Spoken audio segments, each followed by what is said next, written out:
കാനനവാസൻ ആണ്. കൊടും കാടിന് നടുവിൽ എല്ലാ വിശുദ്ധിയോടും കൂടി അദ്ദേഹം സ്ഥിതി ചെയ്യുന്നു. ആ അയ്യപ്പനെ കാണാനാണ് മല ചവിട്ടുന്നത് നമ്മൾ. പക്ഷേ നമ്മുടെ ഒരു ഭക്തിയുടെ ആവേശത്തിൽ നമ്മൾ പലപ്പോഴും മറന്നു പോകുന്ന ഒന്നുണ്ട് വിനോദ്. അവിടേക്ക് നമ്മൾ അറിയാതെ ശബരിമലയെ, പൂങ്കാവനത്തെ, ഈ കാനനത്തെ ഒരു മാലിന്യ കുമ്പാരമാക്കി നമ്മൾ മാറ്റിക്കൊണ്ടേ ഇരിക്കുകയാണ്.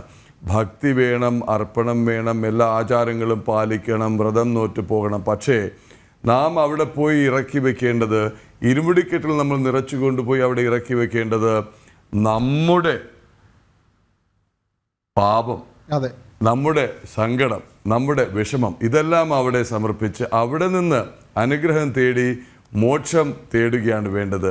അതുകൊണ്ട് ശ്രദ്ധിക്കേണ്ട ഒരു കാര്യം, വളരെയധികം ശ്രദ്ധിക്കേണ്ട കാര്യം, പ്ലാസ്റ്റിക് അടക്കമുള്ള മാലിന്യങ്ങൾ കൊണ്ടുപോയി ഒന്നാമത് തന്നെ ഈ മലയ്ക്കോ ഈ ക്ഷേത്രത്തിനോ പരിസരത്തിനോ താങ്ങാവുന്നതിലധികം പേരാണ് ഓരോ വർഷവും കടന്നവർ. ഒരു തരത്തിലും നമ്മൾ ഒരാളോട് പറയാനാവില്ല ഇവിടേക്ക് വരരുത് എന്ന്. പരമാവധി പേർ അവിടെ വരുമ്പോൾ നാം ചെയ്യേണ്ടത് നമുക്ക് ഒപ്പം വരുന്നവർ, നമുക്ക് പിന്നാലെ വരുന്നവർക്കായുള്ള ഒരു അവസരം, അതുപോലെ തന്നെ അതിനുള്ളൊരു ഭൗതിക സാഹചര്യം ഒരുക്കുക എന്നുള്ളതാണ്. അതുകൊണ്ട് തന്നെ പരിശുദ്ധി പാലിക്കേണ്ടത് ഓരോ ഭക്തൻ്റെയും കടമയാണെന്ന് ശബരിമല ക്ഷേത്രം തന്ത്രി കണ്ഠരര് രാജീവര് പറയുന്നു.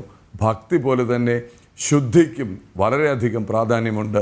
ഇരുമുടിക്കെട്ടിനുള്ളിലെ പ്ലാസ്റ്റിക് ഉൾപ്പെടെ പൂർണ്ണമായും ഒഴിവാക്കണമെന്നും അദ്ദേഹം പറയുന്നു. കേൾക്കാം അദ്ദേഹത്തിൻ്റെ വാക്കുകൾ. ഈ ശബരിമല അയ്യപ്പ ക്ഷേത്രം എന്ന് പറയുന്നത് 18 മലകളാൽ ചുറ്റപ്പെട്ട അയ്യപ്പൻ്റെ പൂങ്കാവനമാണ്. ഇവരുടെ പരിശുദ്ധി പാലിക്കേണ്ടത് ഓരോ ഭക്തൻ്റെയും കടമയാണ്. ഭക്തി പോലെ തന്നെ ശുദ്ധിക്കും വളരെയധികം പ്രാധാന്യമുണ്ട്. അതുകൊണ്ട് നമ്മൾ പ്ലാസ്റ്റിക് ഒരു പദാർത്ഥങ്ങളും കൊണ്ടുവരാതിരിക്കാൻ ശ്രമിക്കണം. പ്ലാസ്റ്റിക് കൊണ്ടുള്ള ഒന്നും, കുപ്പി, അതുപോലെ എന്തെങ്കിലും കവറുകൾ, അതൊക്കെ ഇരുമുടിക്കെട്ടിൻ്റെ അകത്തെ പ്ലാസ്റ്റിക് കംപ്ലീറ്റ് ഒഴിവാക്കി കൊണ്ടുവരണേ. ദയവേത് ഒരു അഭ്യർത്ഥനയാണ്. ആവശ്യമില്ലാത്ത സാധനമൊന്നും കുത്തി നിറച്ച് നിങ്ങൾ ഇരുമുടിക്കെട്ടി കൊണ്ടുവരേണ്ട കാര്യമില്ല.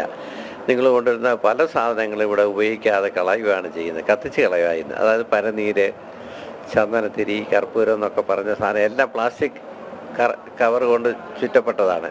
ഇതെല്ലാം അതുപോലെ അങ്ങ് കളയുകയാണ് ചെയ്യുന്നത്, ഉപയോഗിക്കുന്നില്ല. അപ്പോൾ അതുകൊണ്ട് ദയവേത് ഇങ്ങനത്തെ സാധനങ്ങളൊക്കെ ഒഴിവാക്കി ഈ പുണ്യം പൂങ്കാവനം പരിശുദ്ധമാക്കി തീർക്കണം എന്ന് ഞാൻ അഭ്യർത്ഥിക്കുകയാണ്. സ്വാമി ശരണം.